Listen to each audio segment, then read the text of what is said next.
বাংলাদেশ পল্লী বোর্ডের সহকারী প্রকৌশলী নিয়োগ পরীক্ষা 2024-এ যে গাণিতিক সমস্যাটা এসেছিল তার একটা অংশ আজকে আমরা দেখব। শিক্ষার্থীরা প্রশ্নটা হচ্ছে একটা ডিসি সিরিজ মোটর রিলেটেড প্রশ্ন। শিক্ষার্থীরা চলো আমরা এই প্রশ্নটা সমাধান করি। বলা হয়েছে a DC series motor operated at 800 rpm with a line current of 100 ampere from 230 volt mains having armature resistance of 0.15 ohm and field resistance of 0.1 ohm. Find the speed line current of 25 ampere.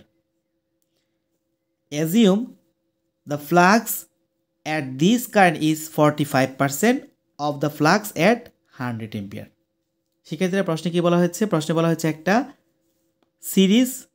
DC series motor.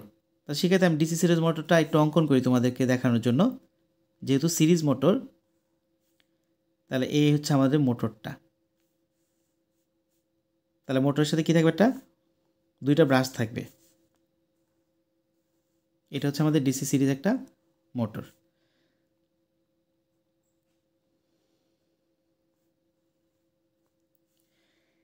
এইটুকু পর্যন্ত আমাদের calculation ওকে।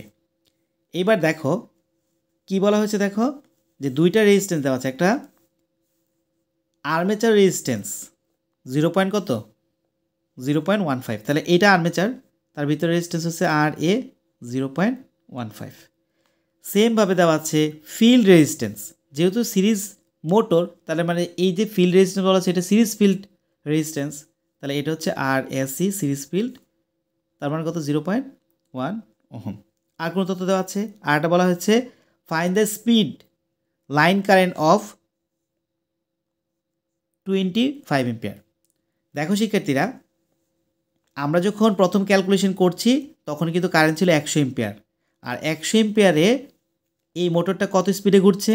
800 আরপিএমে ঘুরছে।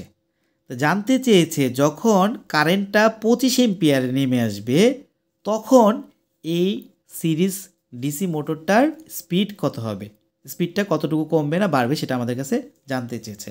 আর এখানে একটা তথ্য দেওয়া আছে, সেটা হচ্ছে যে এই যে যখন মানে আমরা কারেন্টটা বললাম যে 25 এম্পিয়ার, তখন যে ইয়াটা থাকবে ফ্লাক্সটা, সেটা কি বলছে?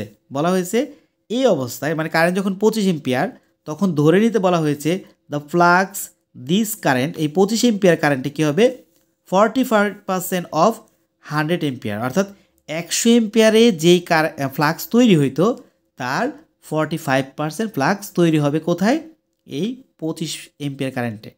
শিক্ষার্থীরা অনেক সময় প্রশ্নে বলা থাকে যে 55% কমে গেল, মানে কারেন্ট যখন 100 এম্পিয়ার ছিল তখন যে পরিমাণ ফ্লাক্স তৈরি হইতো, কারেন্ট যখন 25 এম্পিয়ার তখন ফ্লাক্স কী হলো? 55% কমে গেল। তখন যেটা করতে হবে 100 থেকে 55% বিয়োগ দিয়ে এই 45% বের করতে হইতো। কিন্তু এখন প্রশ্নে ডাইরেক্ট বলে দিচ্ছে, কমে যাওয়ার কথা কোথাও উল্লেখ করে নাই, ডাইরেক্ট বলে দিচ্ছে ধরে নাও যে এই যে 100 এম্পিয়ার কারেন্ট যাচ্ছিল সেই কারেন্টটা যদি 25 এম্পিয়ার নেমে আসে তাহলে ফ্লাক্সটা কত হবে? 45% হবে, অর্থাৎ আগে যে ফ্লাক্স উৎপন্ন হতো তার 45% হবে। চলো তাহলে আমরা প্রশ্নটা সমাধান করি। শিক্ষার্থীরা প্রথমে আসো ফ্লাক্সের বিষয়টা। আমরা ধরে নিলাম φ1, অর্থাৎ প্রাথমিক অবস্থায় ফ্লাক্স হচ্ছে φ, এবং φ2 দ্বিতীয় অবস্থায়। প্রথম অবস্থায় বলতে যখন কারেন্ট ছিল 100 এম্পিয়ার তখন φ পরিমাণ ফ্লাক্স উৎপন্ন হতো, যেহেতু কারেন্টের পরিমাণটা কমে গেছে φ2 হয়েছে, তাই ফ্লাক্সের পরিমাণটা কত বর্তমানে কত পার্সেন্ট হয়? 45% হবে। তাহলে 45% অফ কি? φ।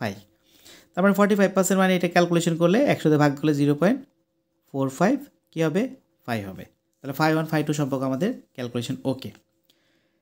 সেক্ষেত্রে এই প্রশ্নের সমাধান করতে হলে আমাকে কি করতে হবে, কোন দিকে আগাইতে হবে সেটা আমাকে আগে জানতে হবে। আমাকে বের করতে হলে স্পিড।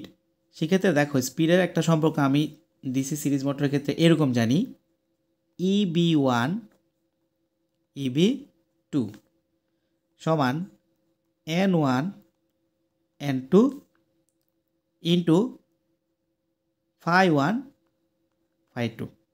এইখান থেকে দেখো আমি তো φ1 φ2 জানি, N1 N2 এর মধ্যে কোনো একটা মান আমি জানি, সেটা কি? প্রথম অবস্থায় যেই 800 আরপিএম দেওয়া ছিল আমরা ধরলাম এটার মান N1। প্রথম যে 800 এমপিএ দেওয়া ছিল তার মানে কি ধরে নিলাম আমরা? N1 কত? 800 এমপিএম না 800 আরপিএম। আর N2 যে মানটা সেটা আমাদেরকে বের করতে হবে। তার মানে φ1 φ2 আমি জানি, N1 জানি, N2 বের করতে হবে। তাহলে আমি যদি শুধু EB1 আর EB2টা বের করতে পারি, অর্থাৎ মোটরের ব্যাক ইএমএফ দুইটা বের করতে পারি। যখন 100 এম্পিয়ার কারেন্ট ছিল তখন ব্যাক ইএমএফ কত, যখন কারেন্টটা 25 এম্পিয়ার হয়েছে তখন ব্যাক ইএমএফ কত, এই দুটো যেন বের করতে পারি, তাহলে এই সূত্র প্রয়োগ করে আমাদের N2 মানটা বের করতে পারবো। তাহলে চলো ব্যাক ইএমএফ বের করি। EB1 ব্যাক ইএমএফ 1 কী হবে দেখো, প্রথমে সে টার্মিনাল ভোল্টেজ, সূত্রটা কী হবে, ভিটি টার্মিনাল ভোল্টেজ থেকে বাদ যাবে কি এইখানে যে ভোল্টেজগুলো ড্রপ হয়েছে, সেক্ষেত্রে টার্মিনাল ভোল্টেজ থেকে এখানে যে ভোল্টেজগুলো ড্রপ হয় এগুলো বাদ দিলে আমরা কী পাবো, এই মোটরের মধ্যে কী পরিমাণ ব্যাক ইএমএফ উৎপন্ন হয়েছে সেটা আমরা পাবো। তাহলে বাদ দিতে হলে কী করতে হবে, এখানে তো সিরিজ, যেহেতু সিরিজ তাহলে একটাই কারেন্ট প্রবাহিত হচ্ছে এদিক দিয়ে, তাই না, একটাই কারেন্ট প্রবাহিত হচ্ছে। আর সেই কারেন্টটা আমি কি লিখব, যেহেতু প্রথম ক্ষেত্রে তাহলে লিখব হচ্ছে I1, আর রেজিস্ট্যান্স দুটো কী করবো, সরাসরি সিরিজ যুক্ত করে দেবো, অর্থাৎ RA plus RSC। I1 I2 মানে আমি জানি না, এটা আমি লিখে নিই। জানি, অবশ্যই জানি, কারণ এটা প্রশ্ন দেওয়া আছে। I1 এর মান কত বলছে, 100 এম্পিয়ার, আর I2 বলা হয়েছে 25 এম্পিয়ার, তাই তো, তার মানে আমরা এটা জানি। তার মানটা বসিয়ে দাও। প্রথমে ভিটি টার্মিনাল ভোল্টেজ, প্রশ্নে কী বলা হয়েছে, টার্মিনাল ভোল্টেজ কত ছিল, 230 ভোল্ট, তাহলে 230 মাইনাস আই মানে হচ্ছে 100, আর RA 0.15, আর মান কত 0.1। টোটাল যদি তুমি ক্যালকুলেশন করো তাহলে এর ব্যাক ইএমএফ পাবে হচ্ছে 205 ভোল্ট। সেমভাবে দ্বিতীয় ক্ষেত্রে ব্যাক ইএমএফ বের করো, EB2 এর ব্যাক ইএমএফ বের করো, সূত্র ভিটি টার্মিনাল ভোল্টেজ I2 হবে এখন, কারণ দ্বিতীয় ক্ষেত্রে RA প্লাস RSC।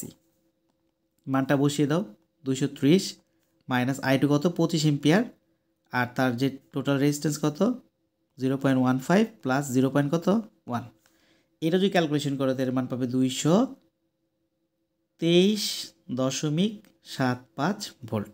সেক্ষেত্রে দেখো আমি কিন্তু EB1 EB2 মান বের করে ফেললাম, φ1 φ2 মান অলরেডি আগেই বের করেছি জানি, N1 এর মান জানি, কিন্তু N2 এর মান জানি না, এটা আমরা বের করতে হবে। তাহলে এখন আমরা কী লিখব, ওই সূত্রটা লিখব আর কি। হ্যাঁ, এই সম্পর্কটা থেকে আমরা পাই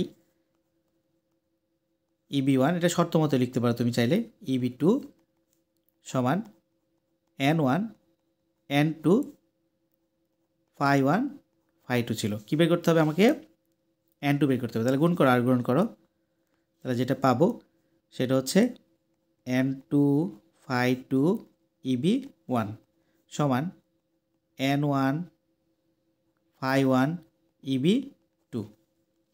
বের করতে হবে কার মান, N2।